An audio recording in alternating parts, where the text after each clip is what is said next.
As a finance professional in a disrupted business landscape, what does it take to be in demand? What does it take to attract great paying international roles? If you're an ICAN member, it'll just take one exam. That's all it takes to complete the globally recognized SEMA professional qualification and the internationally respected CGMA designation. As a SEMA member and a CGMA designation holder, employers will look at you as a finance professional, constantly acquiring new skills to add value to the business. That's why they'll be willing to pay premium to hire and retain you. If you have 5 years of relevant experience and are an ICAN member, you can directly sit for the final exam of the SEMA Professional Qualification, the Strategic Case Study Exam. Start studying the SEMA Professional Qualification. Prepare to make an impact.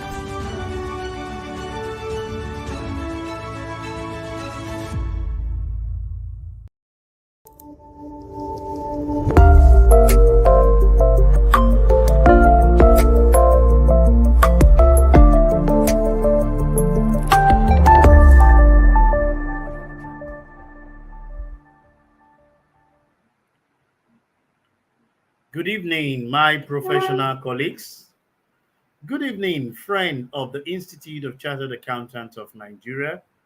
Our students, we specially recognize you. Ladies and gentlemen, it is with great pleasure I'm hosting you this evening on ICAN on Air. This day, Tuesday, the 28th day of February, 2023. Incidentally, today is the last day of the month of February, and I want to believe that as professionals, we were able to exercise our civic responsibility, and we want to believe that we will end well. Today, I have come with a topic that is very of high importance to our living and the current things that we are actually battling as a nation. And we want to have understanding of that particular thing. And the topic is the Naira Outlook for 2023. So certain people will be asking, definitely, what is the outlook of our Naira for 2023? Doing justice to this is a friend of the house who is coming to give direction to it, Mr. Emmanuel Onosomi. He is currently the lead partner at the Cardinal Professional Services LLP, a firm focused on delivering creative business solutions to its clients. Prior to leading the firm, he worked with Adams in Nigeria as a senior manager, where he was part of the pioneer team and was crucial to the development of the practice and the overall success as recorded by the firm. He started his professional consulting career with KPMG Professional Services, where he worked in the firm of tax and regulatory service division. Emmanuel has supervised and managed more than 250 consulting projects for large multinational enterprise and domestic businesses, and has balanced experience in corporate finance, regulatory, tax, and transfer pricing services across industry sector. He has over a decade of experience providing professional services to businesses across the globe. He's also an household guest on business show in Nigerian TV media space, providing expert opinion on business and economic related issues. Mr. Emmanuel is definitely someone who is versed in area engaging us on economic issue. And the Naira Outlook seems to be one of the present things. I know several of us are having one or two challenges. It's about what is it? We need this cash, cash, cash. So we want to tell you the outlook of that naira. And like I keep telling you, we encourage you to promote your businesses and services with us on ICAN on air so that we can give the global view that is expected of your product and services. Without much ado, I want to encourage you to get your pen and paper because we'll be learning one or two things about the outlook of Naira for 2023. I'll be going on a very short break, and when I come back, I'll be coming in with our guests to do justice to topic of today. Don't go anywhere. I'll be right back.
Welcome back, viewers. And like I promised you, I'm in with our guest for today, Mr. Emmanuel Onosami. Mr. Emmanuel, good evening and welcome to ICAN on Air. Thank you very much, Mr. Session, for having me this evening. And I want to use this opportunity to appreciate the Institute for this privilege to be of value to our audience, and also appreciate our audience for joining us this evening. Thank you once again. Yeah, you're welcome. And today we'll be looking at the Naira Outlook for 2023. Permit me to start this way, Mr. Onosami.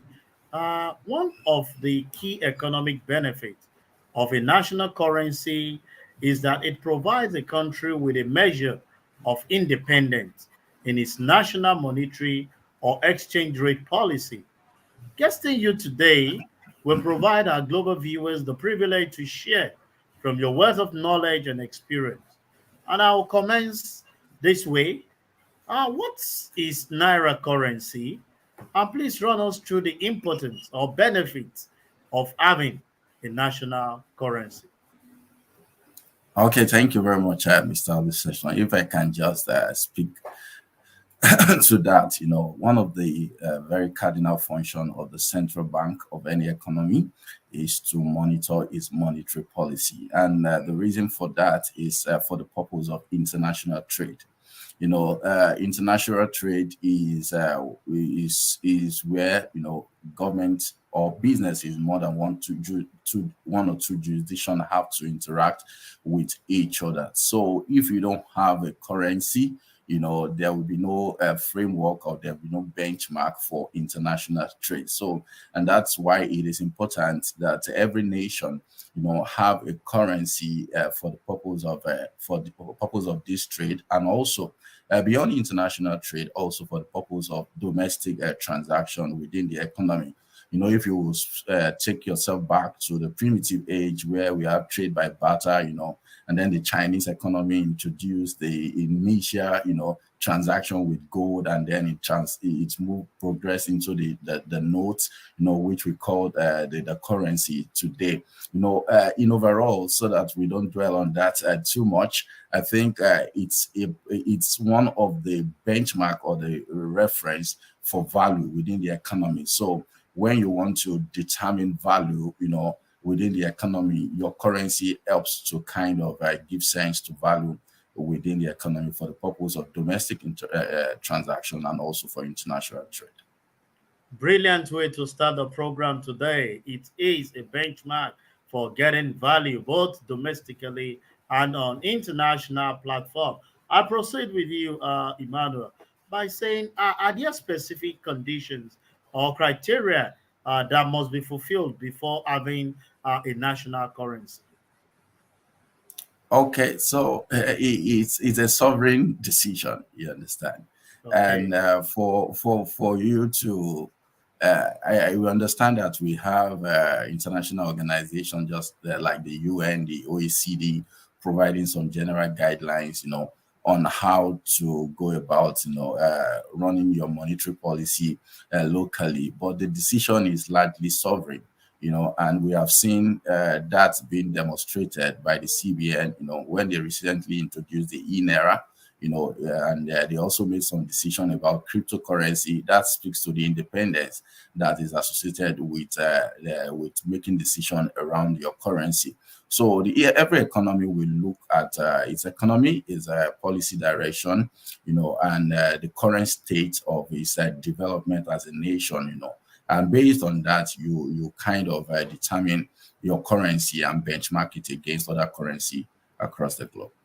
Yeah, you want it's a sovereign issue, and one must be able to make comparison with other currency. For those that are just joining us, because I know that starting was a bit slightly late. People are just connecting, and we understand that every one of us seems to be monitoring the activities, but we need to have understanding of the outlook of Naira for 2023, because after the election, that is where you are coming to.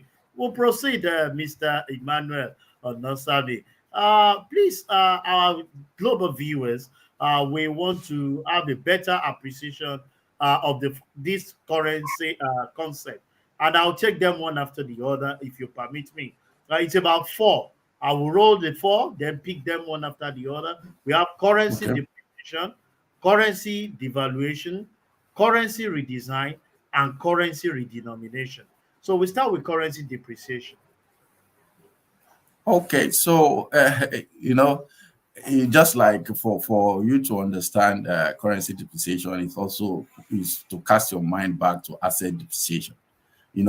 If you what is asset depreciation, the value of the assets with time is reducing in value, and so when you speak about currency depreciation, it also speaks to the fact that initially the initial benchmark for your currency is unable to sustain that promise at that level, and over time, the value of that currency has depreciated, such that it can no longer compete, or can no longer function at the reference benchmark that you have that currency. You intend to have that currency perform prior to the depreciation event. And that is the most simplest way that I would say we can appreciate currency depreciation. But from a textbook understanding, they will simply put it as the loss of the value of currency, country's currency with respect to one or more foreign reference currency. So if you look at it, if your currency in 2015 against the dollar, we've had history in Nigeria where the naira was even a bit stronger than the pounds, and then it moved until where we are now, So referencing your currency against another currency, you have a measure of how well depreciated the currency has been. That is for currency depreciation. Now, permit me to proceed to currency devaluation. Okay, so if I can quickly speak to currency devaluation, is a macroeconomic terms, and is a terminology that is used in modern monetary policy. And it's where the central bank of a nation, officially reevaluates the strength. This one is not market driven. Now is reevaluating the strength of its currency within a fixed exchange rate system. Well, so what do I mean by a fixed exchange rate system? So you will have a system of exchange rate that you are targeting for the purpose of trade and competitiveness, within the economy. So the CBN sit down, and look at its currency and say, oh, we don't think our currency is able to perform at this rate based on the fixed exchange rate mechanism that we have set in place. It is a monetary policy decision that is typically taken by the central bank of every nation. And one of the key ingredients for this that they also use in doing this is to look at how well the currency is performing against other currency, and also how you can achieve some balance of payment and trade within the economy. Brilliant monetary policy when we are talking about currency devaluation. I go to the third one because this program is to educate. We have students here as much as we have the professional, and we must let them have the nitty gritty of some of this topic. I go to the third concept, which is currency redesign.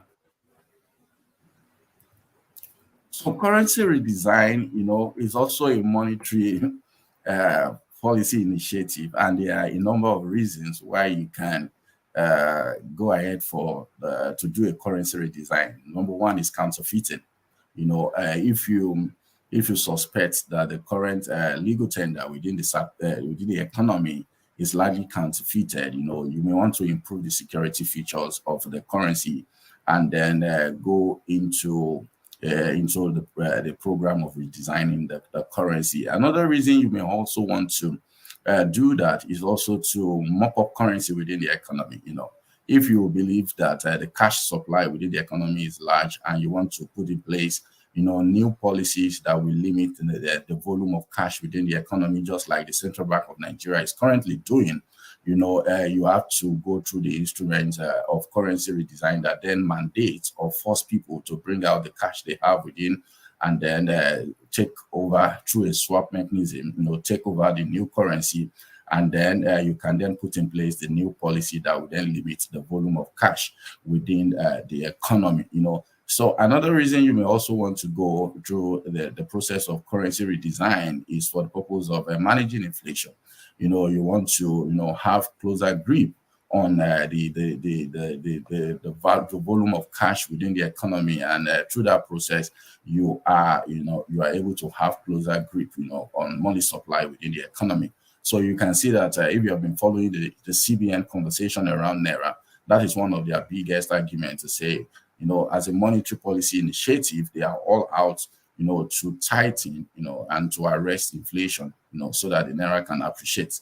Therefore, they are going ahead with the Naira redesign policy. So Naira redesign is simply a monetary initiative taken by the central bank of any economy for one or more of these reasons. Yeah, thank you very much, Emmanuel. That is Naira redesign, and you've made us to know some of the reason for redesigning the currency, talking about guiding against counterfeiting, mopping up of excess fund in circulation, and also to curtail or curb inflation. The discussion is getting deeper and deeper again. Let me go to the last concept on this particular one, and that is currency redenomination. give an expose to this. Okay, thank you, thank you. You really want to school our audience on monetary policies issue this evening. We did it. We did it as profession. So currency redenomination speaks to the process of changing the value of banknotes at point in the circulation. If you follow the Ghana economy, they carried out a redenomination recently, I think, in the past 5 years, introducing the dollars, and one of the key objective of redenomination is you want to change the face value of every note, and then the coin in the circulation. This can be done because you want to manage inflation also, and you make the currency unit so small so that the rate of depreciation of the Naira can be slowed down. Do you understand? So for instance, we already have the 1,000 Naira denomination. If you go and say we are redenominating every Naira to make the highest Naira, you understand, to be maybe say 2 Naira, and then we introduce Kobo, then what we are trying to do through that process is to say we want to tame the rate at which, the Naira is depreciating, where we recalibrate, the face value of every Naira. We can now say 5 Naira can now get you an accommodation in Ikoyi, instead of 1.2 million Naira, So that is actually the concept of redenomination. But there are lots of things that go into redenomination in arresting inflation and all that. And that's why it's not just a decision that is pedestrian, even with central banks of every nation, it's a decision that has to be calculated, and there has to be calculated and well decided before it is undertaken. You need a lot of international collaboration on this. People that are your biggest trade partners must also buy into this initiative. You understand, to the extent that you don't have slag in trade after taking such initiative. I think for now, those are the understanding I really want to drop on all these concepts for now. Sincerely speaking, you've taken us to class, and our viewers have had a deeper understanding of some of the concepts that are identified with currency in terms of currency depreciation, devaluation, currency redesign, and redenomination, knowing that they are basically a monetary policy that is used to improve our economy. For those that are just joining us, I've been live with Mr. Emmanuel Onosami, a member of our great institute, who have been doing justice to our discussion today, which centers on the Naira Outlook for 2023. Emmanuel will proceed. But before that, I want to encourage our members, if you have questions that you want to put up to our guests for today, please, we can start preparing them because I will soon open the line for you to be able to drop your question so that I can present it to our guests. I proceed, Emmanuel. And before I go deeper into discussing our dear currency, that is the Naira itself, can you give our audience the reason why some currency are viewed to be stronger than the other? Okay, so it is important to know that the strength of any currency is as good or directly proportional to the strength of the economy. How well your economy is doing, we definitely speak to how well your currency will do. A simple understanding of this is that other currency must always be chasing your currency if your currency will be strong. And so if it is your currency that is chasing other currency, in like our case where the Naira is chasing the dollar, you want to import goods, you want to do trade, we are not producing as a nation, we are not exporting, you understand? And as such, the demand for Naira is kind of low globally. Therefore, Naira cannot be as strong as the USD or the pounds. You understand? So one of the very fundamentals that determine the strength of a currency is how well the economy of that country is performing.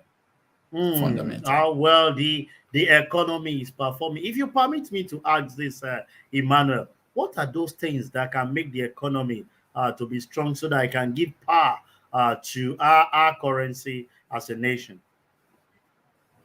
Okay, so like I said, you know, one of the things that makes for a strong economy are the basic fundamentals in economics that we all know too. We are all familiar with. As an economy, if you must be strong, you must be producing as a nation. Hmm. Do you understand? You must be a producing economy for your economy to be strong. And when I mean by producing, all the factors of production, all the factors that accelerate production or that improve production within an economy must be there. Number one, power.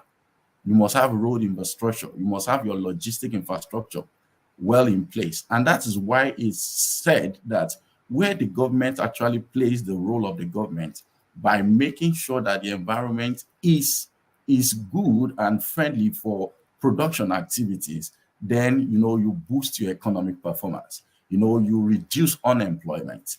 When you get your production activity. And another thing is to say that you must also have a clear policy direction that you are committed to. You understand? In the medium to the long term as a nation. So if your policies are dwindling and all that, no interested, no serious investor will be interested in investing within your economy. So there will be little or no inflow of foreign direct investment into such economy because your policy direction is unpredictable and maybe, to make it worse, unattractive. You Hmm. understand? So for Hmm. you to also make the economy perform very well, you have to have a robust policy in place that, and if any potential investors, whether domestic or foreign investor, are looking at it, it gives them a sense of promise that this is an environment to invest and they are going to get return on their investment. And that's why this period that we have in Nigeria is very important, and why some people are of the opinion, including myself, that we must just get it right, from a policy direction so that we can set our economy even in the right direction.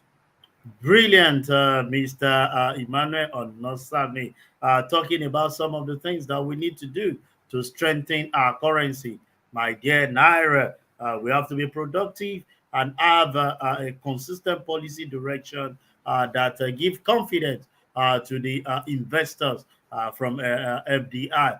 Before I open the portal for question from our audience, let me quickly engage you on this. Our dear Naira is not regarded Mhm. as an international currency of transaction or for exchange. Like you and I understand, we have the likes of US dollar, the European euro, the Japanese yen, the Yeah. British pound, the South African rand, but Naira is not there. What is responsible for this? Okay, so it is, when it comes to international trade, uh, the other your currency, the quicker the acceptability. Hmm. Do you understand? Hmm. So when you say the concept of hard currencies, those are the currency you mentioned: the USD, the euro, the pounds, the yen. And what makes for a currency to be hard? It is the fact that the inflation and the fluctuation, the stability of such currency is minimal, such that it can be used for the benefit of international Hmm. trade reliably. So the reason people adopt USD almost globally is because USD is pretty stable. So you can do trade today and the trade will not go back tomorrow, because you Hmm. can be sure that the USD will still remain within the zone of yesterday, unlike some other currency like ours that you can't really predict, the pendulum, the next hour, not to even talk of the next day. You understand? So those are some of the reasons why Yes. why Naira may not be acceptable as a internationally traded currency. And if you look at the history of Japanese yen, and look at what China as an economy has done to push themselves, force themselves into dominance when it comes to international trade, you will see that they took steps that showed that they were serious about stabilizing their economy, growing their GDP, such that the demand. Remember, almost everything from Africa is sourced from China, almost currently. You understand? Except those people that have taste for luxury items. Looking at our poverty level, almost 80% of everything we source, as consumables in Africa is sourced from China. Look at the number of currency that is chasing the Chinese here. You understand? So for that reason, the fundamentals of China economy is beginning to shape up, and that is also giving them strength to compete globally. You understand? And based on that, you will now see more countries, adopting China's currency for international trade. Until we get to that end, I don't see any positive, for the Naira to switch into being accepted globally for international trade purposes. We'll continue to monitor things and believe that our leaders, even as we take the decision these days, will work, intending and have the political will to do what is needful so that at least our Naira can gain the strength needed. Let me take the first question for today, and it's coming from Felix Igodo. He's saying he needs a clear-cut difference between currency depreciation and devaluation, maybe a construct. Okay, I think the clear-cut difference is currency depreciation is how you are perceiving the Naira. So you are perceiving the Naira at the moment and say, oh, in 1984, Naira used to be this value, but now Naira is 800 to 1 USD. So you can say the Naira has depreciated by so much amount of value.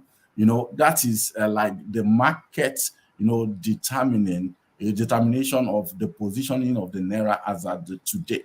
But when it comes to currency devaluation, do you understand? Currency devaluation is a monetary, policy initiative taken by the central bank of the economy itself, reevaluating the strength of its currency for competitiveness globally and for international trade purposes, and also to stimulate some inflows. You understand, of dollars into the economy. For example, if you want to attract FDI into the Nigerian economy, your factors that attract FDI must be right.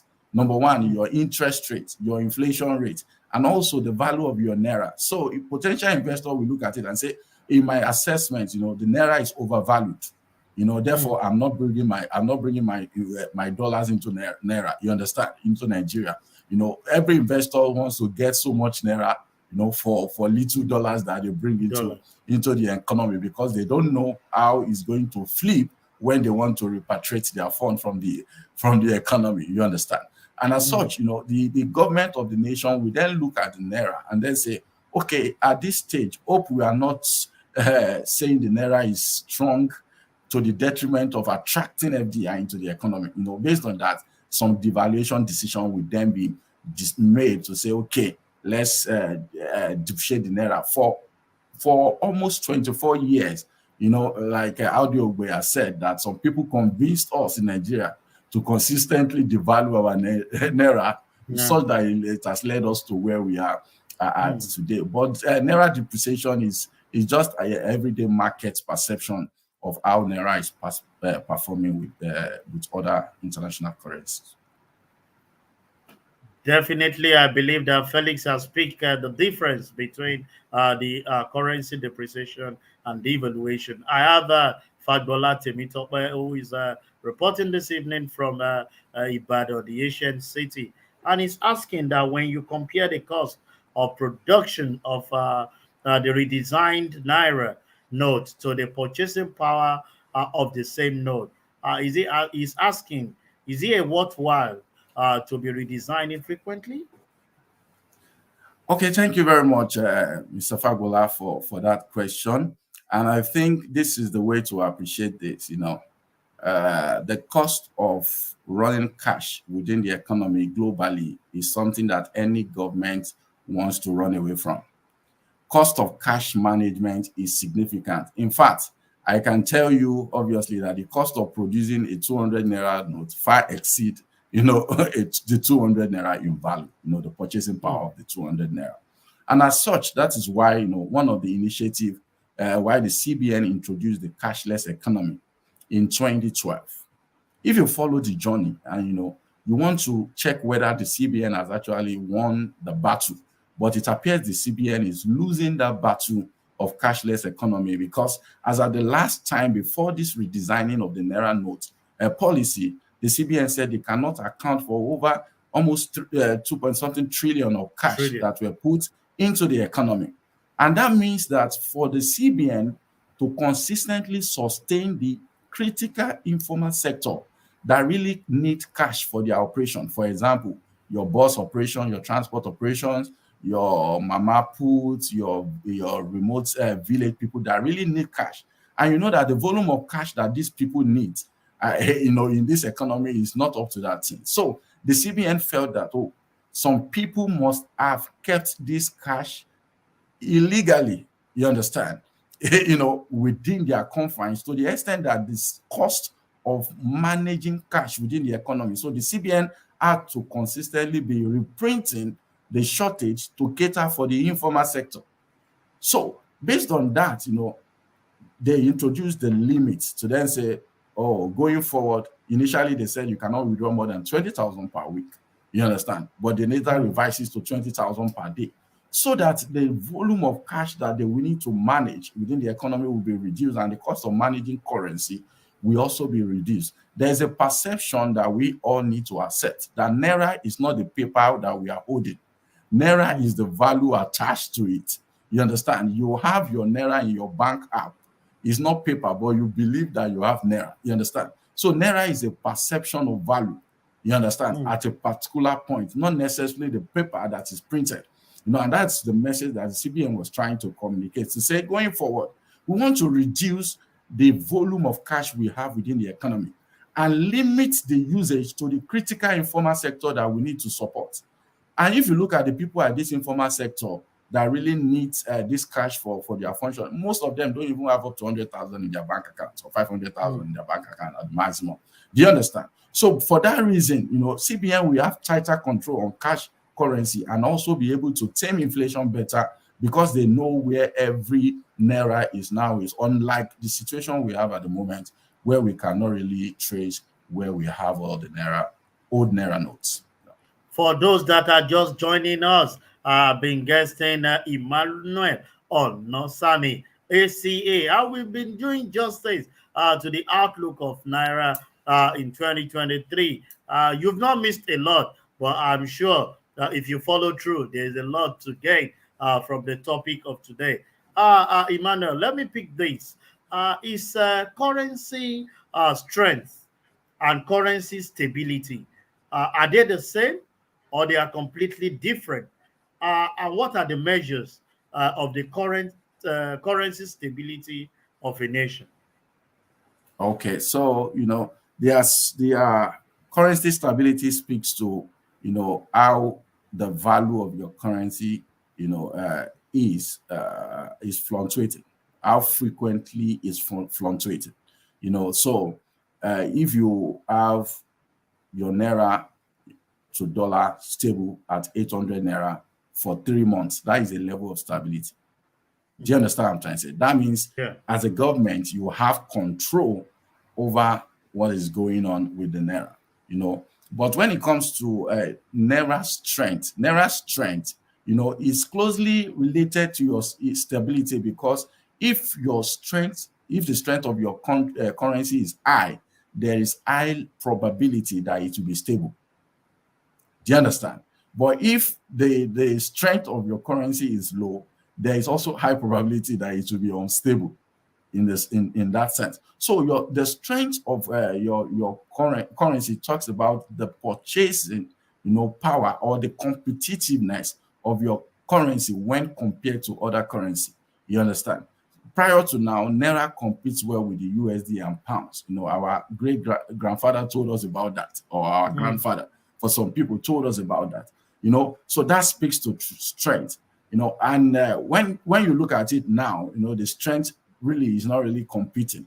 And there are some fundamentals, like I've mentioned earlier, that we must get right if we must actually improve on the strength and stability of the Naira. Stability speaks to the frequency of change, well, no matter what the value is, it is per time. You understand? And that speaks to how well the government has grip over factors that affect, the fluctuation of the currency. Brilliant, and thank you very much for giving an in-depth analysis to that question. Let me quickly pick the question from Henry, and he's saying, in your opinion, he's asking if the current CBN currency redesign policy is justified. I think you spoke to that, but he went further to say, given that the US has a more USD per head in circulation as compared to the amount of naira per head with respect to population. Okay, thank you very much. I'm always very careful when comparing the Nigerian economy with the US economy. They are far ahead in this journey, and to be honest, it's not all their policy that can be implemented, verbatim in Nigeria. There are some modifications that are needed to address our peculiarity, and where we are in this journey to stability as a nation. So what I would say to that, whether the policy is justified, is to say, let's evaluate it from the development of the banking sector prior to the Japa syndrome. Prior to the Japa syndrome that we witnessed in Nigeria, the banking system in Nigeria actually have been competing very well with global banking industry when it comes to the use of technology. And you could complete, electronic transaction with so much ease, and to the end that, you may not necessarily have a need for cash. To be honest, since this period of cash, apart from my wife that says, oh, so market runs cannot be done without cash, I never had any need for cash. You understand? Because I've been able to find a way of settling all my bills, you understand, electronically. You understand? Until this recent issue with banking transaction, and the banks are saying, oh, all their tech guys have left Nigeria, for, that although they are still working with them, but the time zone has now significantly changed. While you are sleeping, they are awake. While you are awake, they are sleeping. So they cannot attend to the server, and you have a number of failed transactions.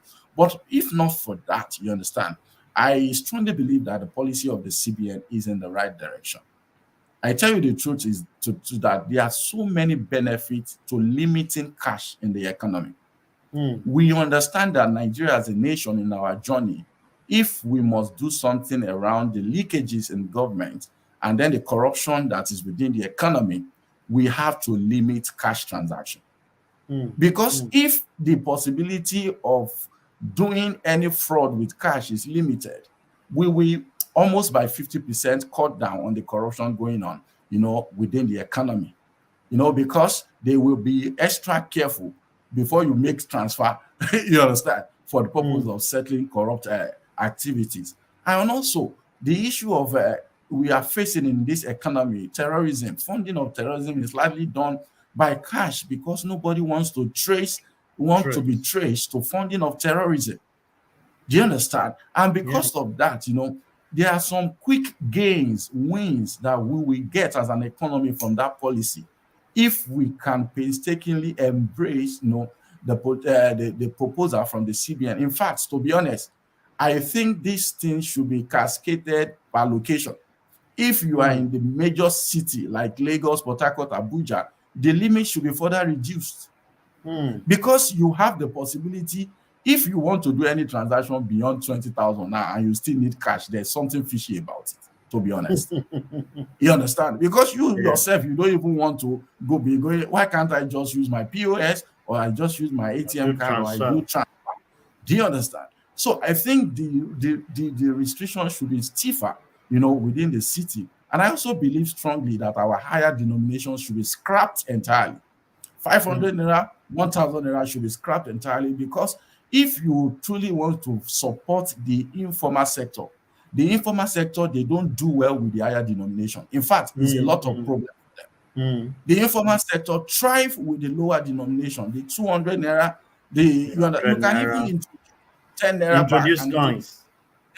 introduce your coins back, so that you can be very clear in your message that it is the informal sector that you want to support with cash within the economy and not the Mm. elite, because Mm. the elite can actually carry out their transaction without Electronically. cash. You understand? And if you Mm. look at a rural area, you can further relax the limit. Yes, most of these people don't even have up to 500,000 in their bank account, but relax the limit because maybe they may have challenge with internet inclusivity is not there, banking inclusivity is not there, financial inclusivity. Therefore, you may want to relax it within those regions. But for major cities, I think we need to tighten our measure if we must get the gains, from good economic policy that we're having, and also limit the leakages. Another important thing to also look at, I mentioned it earlier, the cost of currency management is high, if not higher than the value of the currency. So that is also an Mm. area of leakage, within the economy that if, we can embrace, and let me tell you the truth, even US as an economy, if not for their liberality and the fact that their democracy has matured, they must have reduced the volume of cash in the circulation also, Mm. but US as a nation is more liberal, and then their democracy has matured beyond us. So that's where I want to leave it, to say there are gains for us immediately if you look at it. If I was speaking to some businesses, I consult for businesses, and they were so happy for the limitations, because this means is that their internal control measure is now tighter. The Yeah. possibility of fraud within business has now reduced, because the cash limit has now further reduced. So all those people asking for wage in currency, everybody has been asked to go and in cash has been asked to go and open a bank account. Open a Otherwise, you bank. won't get your wage.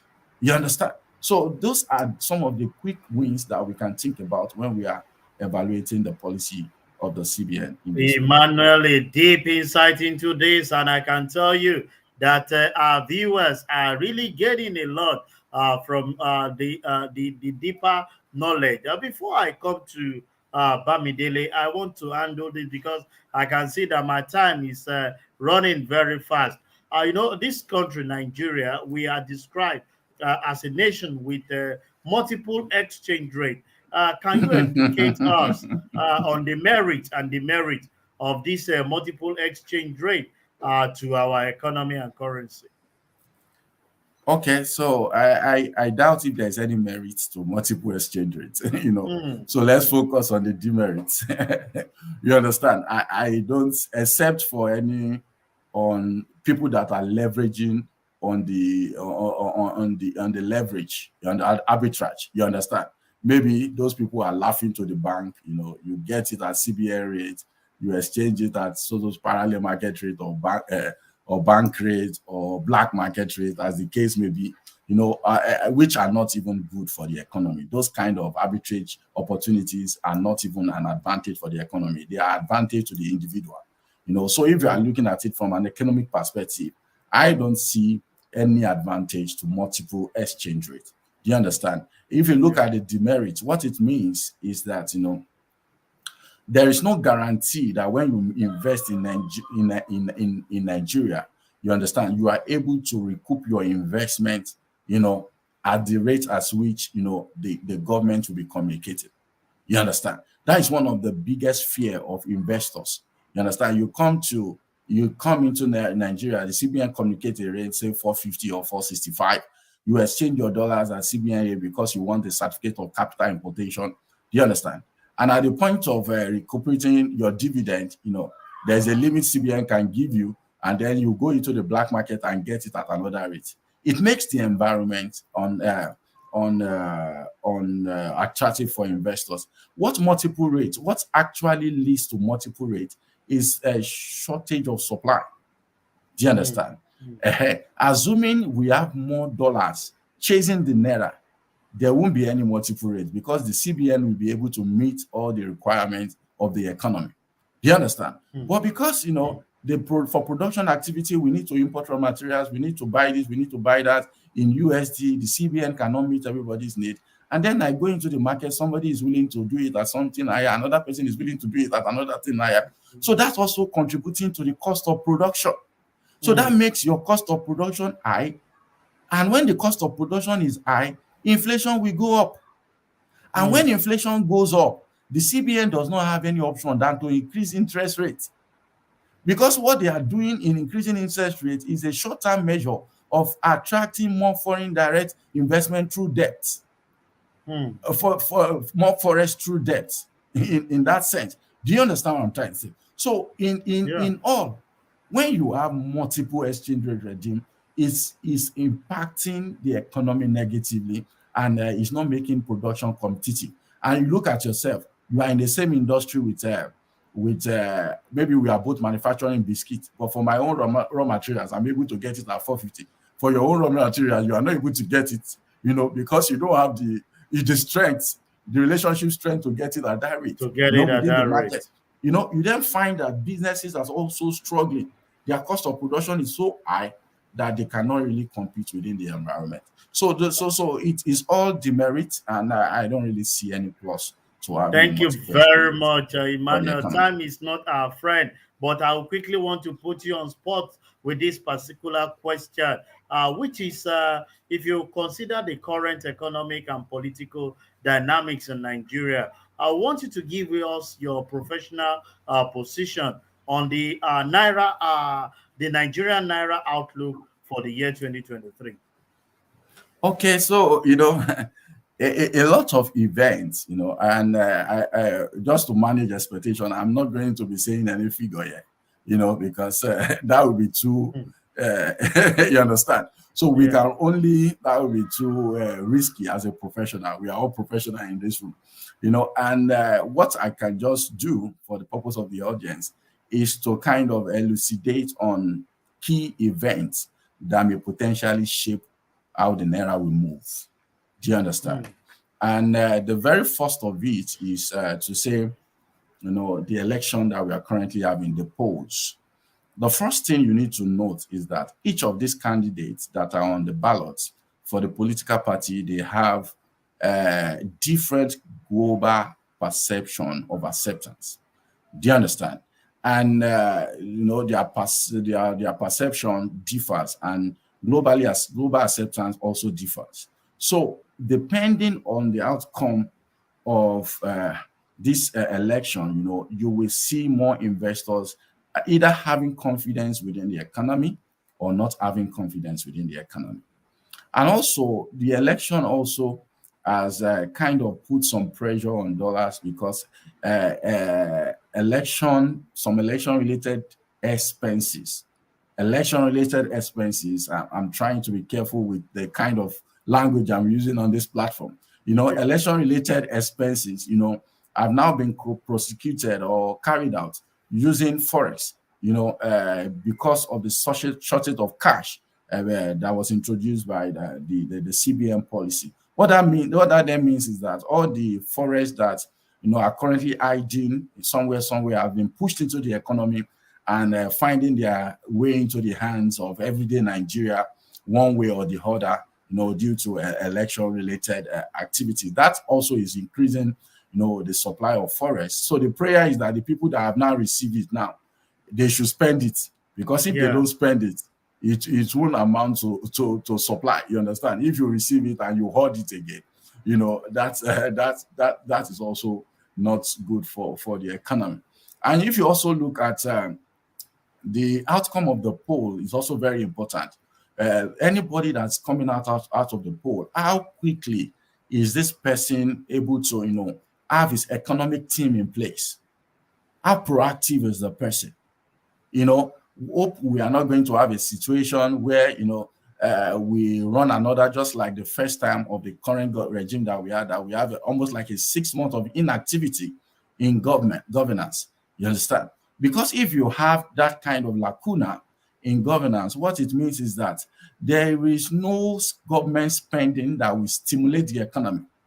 And if there is no government spending that will stimulate the economy, what it means is that businesses are left to just production is almost crumbling, because people are not do not have the empowerment, to do trade. They don't even know the direction of the government, and what it means is that the economy will be largely reliant on importation activities, which will push more pressure on the forest. You understand?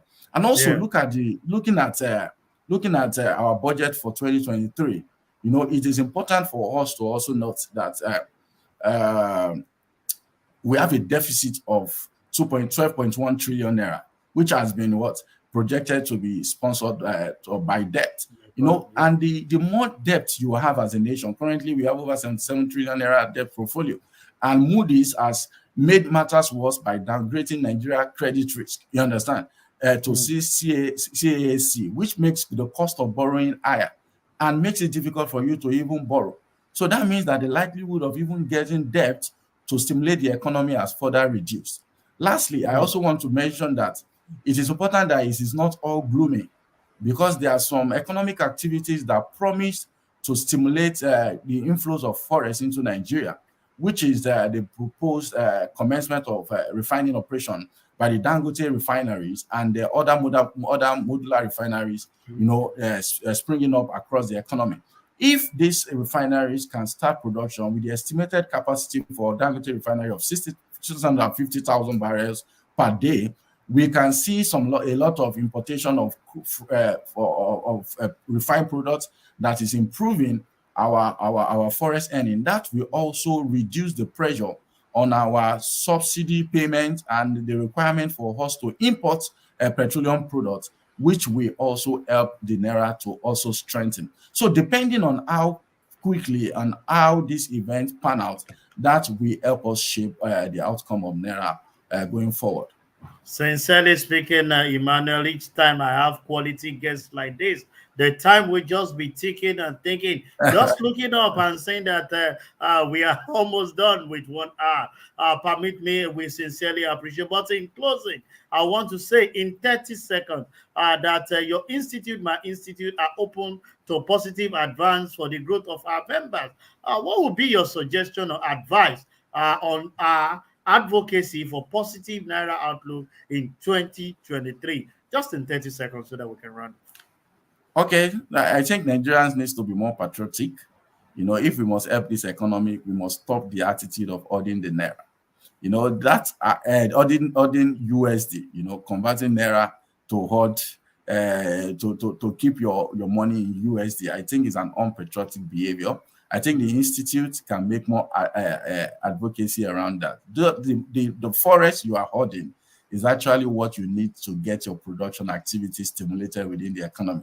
So I just want to encourage every Nigerian to be more patriotic, support government initiative that will better, strengthen the value of the Naira, so that we can all get the benefits of a better Naira going forward. It's been a wonderful evening with Emmanuel Onosani this evening, and he has done justice to our discussion today. Emmanuel, I want to believe that when next the belt calls you to come and have an engagement with us, definitely you will yield the floor to us. And to all our viewers that has connected with us, thank you very much for sharing your evening with us. But before I go, let me quickly put some announcement across to us that we all know this is the month end. Like I said, today is 28. We encourage all our members to please make sure you pay your subscription for the associate member 17,500, to the fellow 32,500. And like you heard from our guest today, you don't need to go about with Naira. The e-payment channel is open by our institute for you to do that at your convenience of your home and offices. Also, for those associates that are due for elevation, getting to the peak of our status as a member, which is the fellow, the portal is open for registration, and that will be the closing in no distance time, I'm sure in the month of March. We want to encourage you to visit the portal, do the needful, register.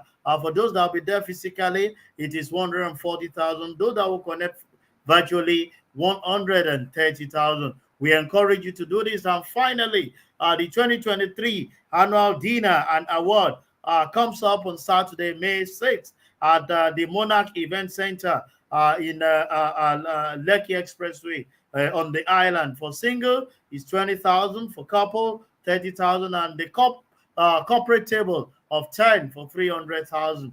We encourage you to participate in the activity of your institute. On behalf of the 58th president of our great institute, Malam Tijani Musa Isa, the governing council of our great institute, the editorial board of ICAN on Air, I want to sincerely appreciate you for connecting with us. We want to encourage you, please, let's keep calm, let's be security conscious, and also your safety is very much paramount to us. Till we connect again on Thursday, I remain your host, Olusegun Okwade, FCA. Bye for now.